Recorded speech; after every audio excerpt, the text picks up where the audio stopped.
studied the effect of personalities on illustrations in the classroom. As a high school student, studying personalities in the classroom gave me a better understanding of how students think and complete tasks. Research taught me to problem solve, investigate different theories, and cultivate new ideas. The key to a student understanding the material in the classroom is based on a teacher and student relationship. This idea cannot be stressed enough. For example, I work best when I can connect on a deeper level with the teacher and understand the expectations throughout the year. My research was solely based on finding better ways for students to succeed in the classroom based on their personalities. Research also taught me that through all the analysis, rejections, laughter, and overall craziness, the outcome is a better understanding of who you are and who the people around you are. Personalities are a fascinating thing. They impact our social interaction, schoolwork, and even family life. I would describe myself as a very outgoing person. I'm very social, enthusiastic, and very talkative. All these traits determine how people perceive me and how I perceive myself. Now, on the other hand, has someone ever been to an art museum? Yes, we all have in 5th grade about 5 times. Well, when you go there, there are beautiful and elegant pieces, like Starry Night, and others go for $21.6 million, and we have no idea why. Both of these drawings have specific aspects that influence the artist to construct them this way. This idea led to my research question.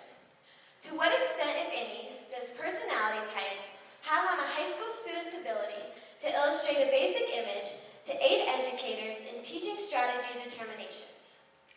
The idea of this research was to find an easy, identifiable test that teachers could administer to students to alter teaching styles and create a better learning environment for the student.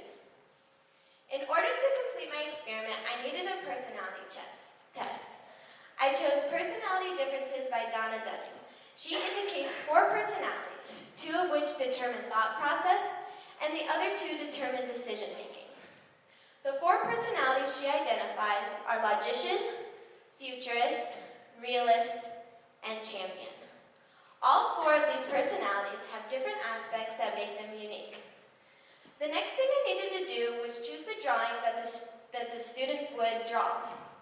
I chose a tree because it is an easy illustration, yet has many interpretations when drawing it.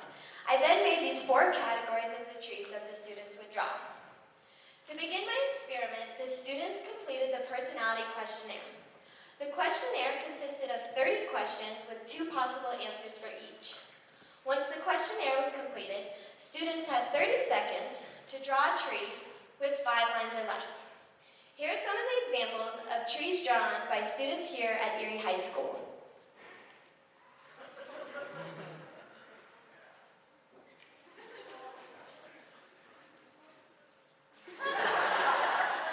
I then needed to categorize these trees into the categories I made earlier.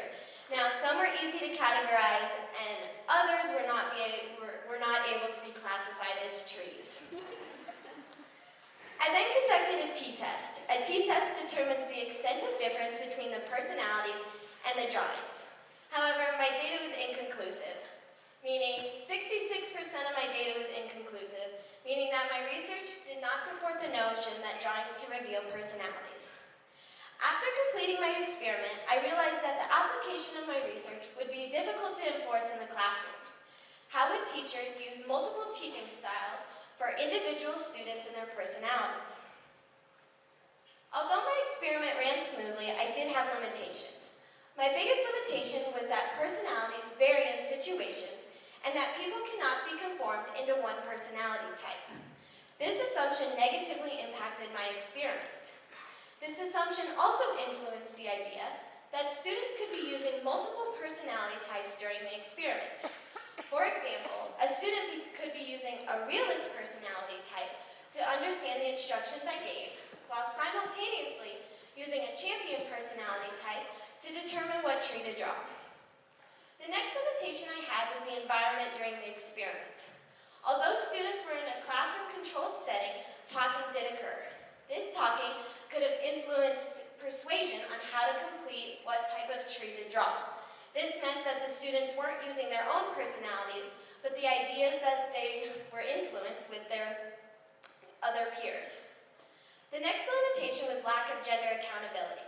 If I were to count gender as a factor in my research, I could have investigated this more to see if there were significant results based on whether the individual was male or female.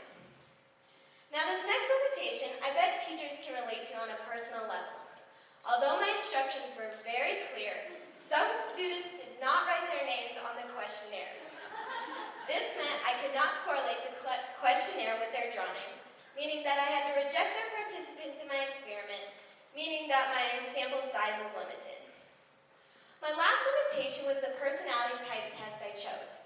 Although Donna Dunning is a qualified psychologist, her test proved difficult to use during the experiment.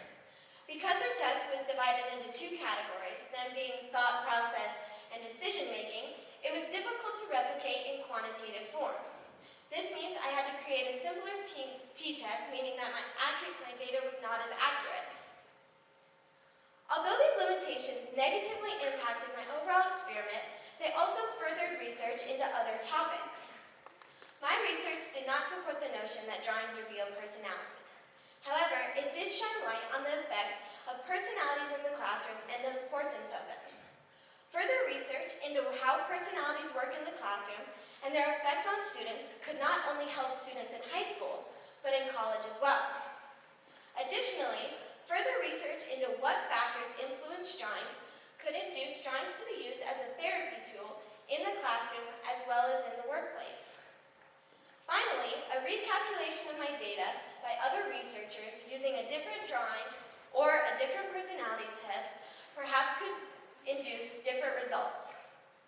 So, as Bruce Lee would always say, always be yourself, express yourself, have faith in yourself, and do not go out and find a successful personality type and duplicate it. Thank you.